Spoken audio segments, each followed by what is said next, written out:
أمريكا أخيرا نشكرها على كل حال وننتظر المزيد، سمحت ببعض الأسلحة غير القتالية تعطيها للسوريين. أمريكا تخاف على إسرائيل إن الناس تنتصر في سوريا بعدين يذهبوا إلى إسرائيل. منين جبتم هذا الكلام؟ إن الناس تنتصر في سوريا بعدين يذهبوا إلى إسرائيل. منين جبتم هذا الكلام؟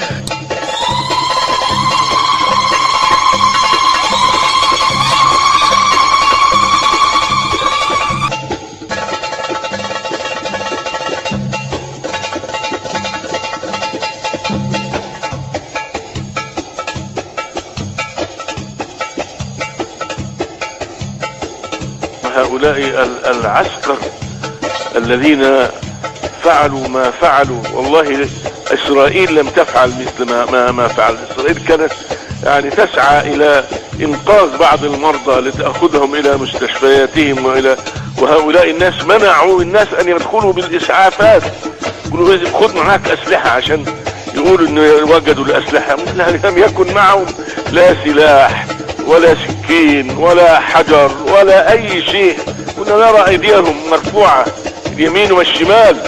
هؤلاء سينتقم الله من هؤلاء العسكر الذين لم يرى التاريخ مثل ما فعلوا في المصريين.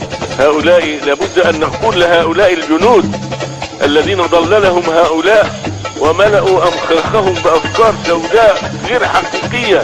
هؤلاء أكذب الناس على الله.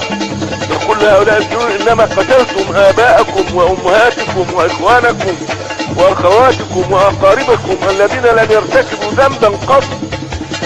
حرام عليكم أن تفعلوا هذا. لابد أن نقول هذا لهؤلاء ونحذرهم من أن يتبعوا هؤلاء الظلمة المفسدين. ونقول لكل من له قريب أو ابن أو أخ في الجيش يرسل إليه بهذا: لا تقتل إخوانك، حرام عليهم أن يقتلوا إخوانهم.